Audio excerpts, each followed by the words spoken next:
கடைசியா காலையில 5 மணிக்கு சொல்லிட்டு போனேன் வெந்தியா. நேத்து காலையில 5 மணிக்கு போனேன் வெந்தியா, இன்னும் வீடு திரும்பல. ஆதி காலத்துல வீர விளையாட்டுன்னு இந்த ஜல்லிக்கட்டை நம்ம முன்னோர்கள் நமக்கு அறிமுகப்படுத்திட்டாங்க. நம்மளும் காலப்போக்கில் கலாச்சாரம் என்கிற பெயர்ல இந்த ஜல்லிக்கட்டு விளையாட்டை கண்மூடித்தனமா விளையாடிட்டு இருக்கோம். இதோட பாதிப்பு என்ன ஆகுதுன்னா நிறைய பேரோட உயிர் போகுது. இதாங்க பிரச்சனையே. வாடிக்குள்ள குத்தி பச்சு நல்லாதான் இருக்கியா, பெரிய ஆஸ்பத்திரி வாங்கன்னு தான் சொன்னாங்க. எங்க அண்ணன் களத்துல செத்து போயிட்டியான்னு சொல்லல. இந்த ரத்தத்தை மட்டும் தானே எங்க அண்ணன் என்னைய பார்க்க விட்டியா? எங்க அண்ணன் இந்த ரத்தத்தை மட்டும் தானே பார்க்க விட்டியா? உலகமெங்கிலும் வாடும் என் அன்பு தமிழ் மக்களுக்கு வணக்கம். நான் பருவதமலை பார்த்திபன். நம்ம எல்லாரும் நினைச்சிட்டு இருக்கோம் ஜல்லிக்கட்டு ஒரு வீர விளையாட்டு, அது நம்ம பாரம்பரிய விளையாட்டுங்க. ஜல்லிக்கட்டு விளையாடுறவங்க எல்லாருமே வீரருங்க அப்படின்னு நினைச்சிட்டு இருக்கோம். ஆமாங்க, உண்மையில ஜல்லிக்கட்டு வீர விளையாட்டு தான், அது நம்ம பாரம்பரிய விளையாட்டு தான். ஆனால் அதெல்லாம் இப்போ ஜல்லிக்கட்டு ஒரு கோர விளையாட்டா மாறிட்டு இருக்கு. எதுக்காக வீர விளையாட்டான நம்ம ஜல்லிக்கட்டை ஒரு கோர விளையாட்டுன்னு நான் சொல்லிட்டு இருக்கேன் அப்படின்றத இந்த காணொலியை முழுசா பார்த்து முடிச்சதுக்கு அப்புறம் உங்களுக்கே புரிய வரும். சரி, அதுக்கு முதல்ல ஜல்லிக்கட்டோட பூர்வீகத்தையும் ஜல்லிக்கட்டு உருவான வரலாறு பற்றி நம்ம தெரிஞ்சுக்கணும். சிலப்பதிகாரம், மணிமேகலை, தொல்காப்பியம் போன்ற நம்முடைய பண்டைய சங்க இலக்கியங்கள் ஜல்லிக்கட்டு விளையாட்டை பற்றிய வரலாற்று உண்மைகளை கூறுகிறது.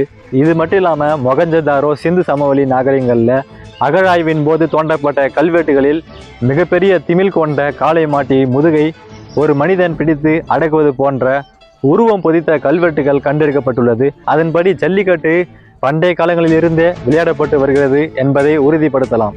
எங்கள் கிராமப்புறங்களில் பேச்சு வழக்கில் ஒரு வார்த்தை சொல்லுவாங்க, நீ எல்லாம் சல்லி காசு கூட பிரயோஜனப்பட்டு வரமாட்டதா சொல்லுவாங்க.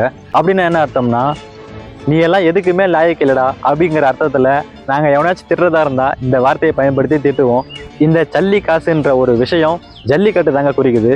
ஜல்லி காசுகள்னா என்னென்னா, ஆதி காலத்துலலாம் நம்ம இப்போ பயன்படுத்துகிற மாதிரியான ரூபாய் நோட்டுகள், தாள்கள்லாம் கிடையாது, காகித தாள்கள் மாதிரியான தாள்கள்லாம் கிடையாது. அப்போல்லாம் வெறும் நாணயங்கள் மட்டும்தான் பயன்படுத்திட்டு இருந்தாங்க.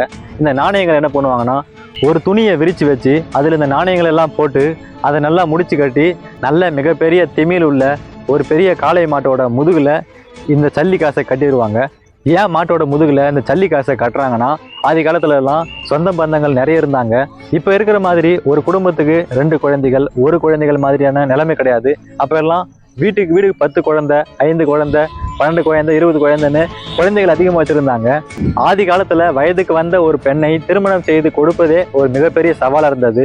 ஏன்னா அப்போ நிறைய மாமன் மச்சான் உறவு அதிகமாக இருக்கும், நிறைய பேர் போட்டி போடுவாங்க.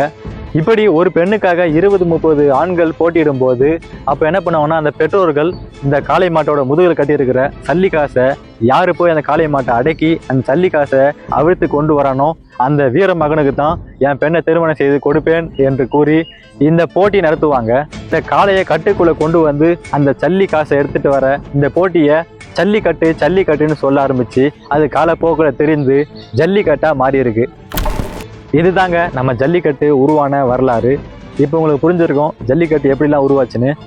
ஆதி காலத்தில் பெண்களை திருமணம் செய்து கொள்வதற்காக கொண்டு வரப்பட்ட வீர விளையாட்டான ஜல்லிக்கட்டை இப்போ பணம் சம்பாதிக்கிற ஒரு விளையாட்டாக மாற்றிருக்காங்க. இதில் எத்தனையோ பேரோட உயிர் போயிருக்கு, எத்தனையோ பேர் குத்து வாங்கி சாவுறாங்க. ஜல்லிக்கட்டு விளையாட்டு மாதிரியே நம்ம மக்கள் காளையை பயன்படுத்தி விளையாடுகிற மற்றொரு விளையாட்டான மஞ்சு விரட்டுல என்ன பண்ணுவாங்கன்னா, மாட்டை அவிழ்த்து விட்டுருவாங்க. அந்த மாடு எவ்வளவு வேகத்துக்கு ஓடுது அப்படின்றத கணக்கு பண்ணி அந்த மாட்டுக்காரருக்கு பரிசு வழங்குறாங்க. இப்போ கூட பொங்கல் பண்டிகை வரலனா கூட வருடம் முழுக்க இந்த மஞ்சு விரட்டு போட்டி மட்டும் நடத்திட்டு இருக்காங்க. எங்கே தாங்க நீங்கள் ஒன்று புரிஞ்சுக்கணும், காளை அடக்கிறது வீரம் கிடையாது. உண்மையான வீரம் என்னன்னா, உனக்கு சமமாக இருக்கிற ஒரு மனிதன்கிட்ட மோதி நீங்கள் ஜெயிச்சுன்னா அது பேர் தாங்க உண்மையான வீரம். மனிதன் 6 அறிவு விலங்குகள், காளை 5 அறிவு விலங்கு. 6 அறிவு விலங்குக்கும் 5 அறிவு விலங்குக்கும் நடக்கிற ஒரு விளையாட்டை எப்படி வீரமாக எடுத்துக்க முடியும்? இது ஒரு சரியான போட்டியே கிடையாது. உண்மையான போட்டினா, உனக்கு சரிசமமாக இருக்கிற ஒரு மனிதன்கிட்ட நீ போட்டிட்டு ஜெயிச்சனா அதை நீ வீரமாக சொல்லலாம். ஆனால் ஒரு அப்பாவே 5 அறிவு ஜீவன்கிட்ட போய் உன் வீரத்தை காட்டி இதுதான் என் வீரம், நான் ஒரு வீரன் சொன்னால் இதை எப்படிங்க எடுத்துக்கிறது? ஆதி காலத்தில் வீர விளையாட்டுன்னு இந்த ஜல்லிக்கட்டை நம்ம முன்னோர்கள் நமக்கு அறிமுகப்படுத்திட்டாங்க.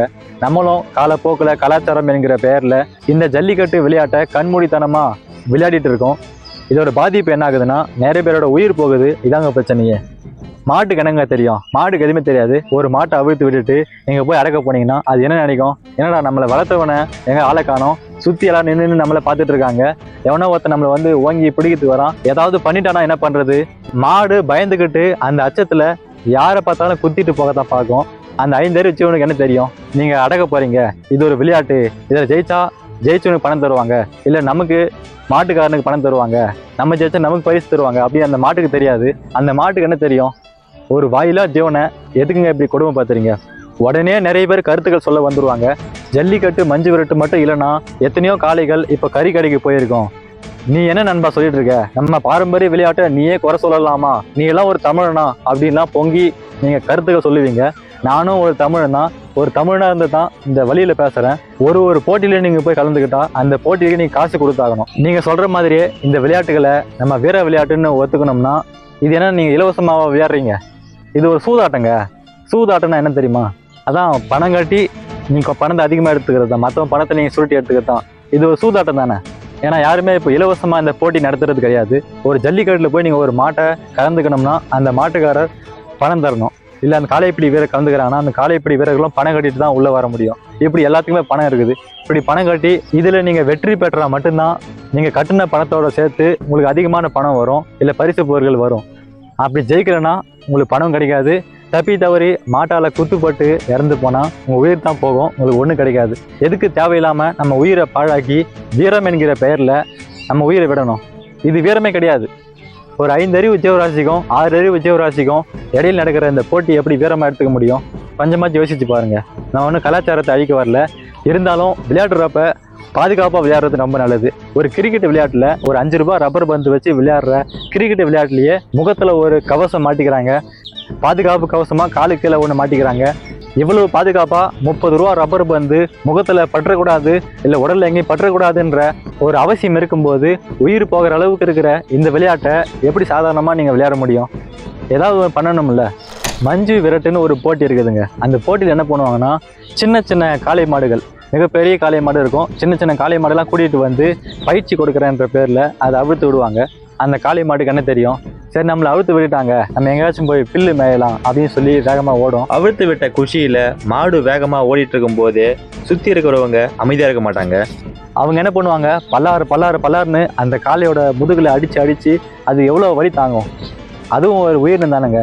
இப்போ உங்களையே ஓட விட்டு உங்கள் முதுகில் பல்லாறுன்னு அடித்தா உங்களுக்கு எவ்வளோ வலிக்கும்? அது போல தானே அந்த வாயிலா ஜீவனுக்கும் வலிக்கும்.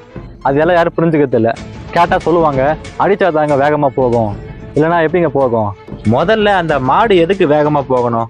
நீங்கள் பணம் சம்பாதிக்கிறதுக்கு அந்த மாடு எதுக்கு வேகமாக போகணுன்ற. இதில் நிறைய பேர் மாட்டு வாயில் சாராயத்தை ஊற்றி மாட்டை போதையாக்கி ஓட வைப்பாங்க. நிறைய பேர் ஊசி போடுவாங்க, நிறைய பேர் போதை மருந்தை கொடுத்து மாட்டை ஓட வைக்கிறாங்க. இதெல்லாம் எவ்வளோ பெரிய குற்றம். அந்த வாயில்லா ஜீவனை எப்படியெல்லாம் கொடுமைப்படுத்தி இவங்க சூதாட்டம் விளையாடுறாங்கன்னு பாருங்க. பாவங்க, எத்தனையோ பேரோட உயிர் போயிருக்கு இந்த ஜல்லிக்கட்டால, மஞ்சு விரட்டால. நம்ம மக்களுக்கு மஞ்சு விரட்டு போட்டியின் விபரீதங்கள் குறித்த விழிப்புணர்வு இல்லை. இது தெரியாம மாட்டுக்கிட்ட அடிபட்டு மிதிப்பட்டு குத்துயிரும் கொலையுயிருமா மருத்துவமனையில இருக்காங்க. மஞ்சு விரட்டு போட்டியில மாட்டை அவிழ்த்து விடும்போது மிக நீளமான கயிறுடன் சேர்த்து தான் மாட்டை அவிழ்த்து விடுவாங்க. ஏன் இவ்வளவு நீளமான கயிறோட அவிழ்த்து விடுறாங்கன்னா, மாடு ஓடி போயிருச்சுன்னா அது யாரு பிடிக்கிறது? அதை பிடிக்கணும் இல்லையா? அதனால தான் நீளமான கயிறுடன் மாட்டை அவிழ்த்து விடுறாங்க. அந்த கயிறு சுற்றி நின்று வேடிக்கை பார்க்குற மக்களோட காலிலையோ கையிலையோ சுத்திக்கிட்டு அவர்களை தரவென்று இழுத்து செல்கிறது. மனித மிருகங்களிடமிருந்து தப்பித்து செல்லும் மாடு மிக வேகமாகத்தான் செல்லும். அப்படி வேகமாக செல்லும் போது குறுக்க யாராவது வந்தா குத்தி போட்டுட்டோ இல்லை அவங்கள கொம்பால தாடையிலையோ கழுத்தில் அடிச்சுட்டு போறதுக்கு எவ்வளோ நேரம் ஆகும்? இது மட்டும் இல்லாம மாடு ஓடுவதற்காக அமைக்கப்பட்ட பாதையின் இருபுறமும் கட்டப்பட்டுள்ள கொம்புகளின் மீது இளைஞர்கள் முதல் குழந்தைகள் வரை உட்கார்ந்து கொண்டு வேடிக்கை பார்க்கிறார்கள். அதுக்கு மேல கை கேட்டுற தூரத்துல தான் மின்சார கம்பிகள் சென்று கொண்டிருக்கிறது. தப்பி தவறி ஆர்வத்தில் இவர்கள் எழுந்தால் அல்லது கையை தூக்கினால் மின்சாரம் தாக்கி இறந்து போவதற்கு எவ்வளவு நேரமாகும்? இதை ஏன் மக்கள் யாரும் உணர்வதில்லை? நான் பார்த்தவரை நிறைய மஞ்சு விரட்டு விளையாட்டுகளில் பெரியவர்களை விட அதிகமாக குழந்தைகள் தான் இருக்கிறார்கள். குழந்தைகளுக்கு என்ன தெரியும்? நமது ஊர் மாடு, இந்த மாடு நன்றாக ஓடுகிறது, இந்த மாடு அருமையாக இருக்கிறது, இந்த மாடு பின்னால் ஓடுவோம், அந்த மாடு பின்னால் கயிறை பிடித்து இழுப்போம் என்று ஒரு குதூகலத்தில் வயது கோளாறு காரணத்தில் நாம் என்ன சொன்னாலும் கேட்க மாட்டார்கள். இதுபோல குழந்தைகளை பெற்றோர்கள் தான் அடக்கி வளர்க்க வேண்டும். ஏனென்றால் மாடு பார்க்க வந்து மஞ்சு விரட்டு போட்டிகளுக்கு அடிமையாகிவிட்டால் அவர்களின் படிப்பு பாதிக்கப்பட்டுவிடும். அதற்கு பிறகு ஊர் ஊராக சென்று எங்கே மாடு விடுகிறார்கள், எங்கே மஞ்சு விரட்டு போட்டிகள் நடைபெறுகிறது என்ற ஆர்வத்தில் அவர்கள் ஊர் தெரிய ஆரம்பித்து விடுவார்கள். விவசாயத்திலிருந்து மாடுகளை வெளியேற்றியதால் மஞ்சு விரட்டு, ஜல்லிக்கட்டு போன்ற சூதாட்டங்களுக்கு தான் தற்போது காளை மாடுகள் பயன்படுகிறது என்பது வெட்கப்பட வேண்டிய விஷயம். நான் சொல்ற கருத்து நிறைய பேருக்கு புரிஞ்சிருக்கலாம், புரியாம இருக்கலாம். உங்களோட கருத்துக்களை கருத்து பக்கத்தில் சொல்லுங்க, நான் படித்து தெரிஞ்சுக்கிறேன். மேலும் இது போல விழிப்புணர்வு காணொளிகளை தொடர்ந்து பார்த்து கொண்டே இருக்கணும்னா நமது வலையொலி பக்கத்தை பின்தொடரவும். நன்றி, வணக்கம்.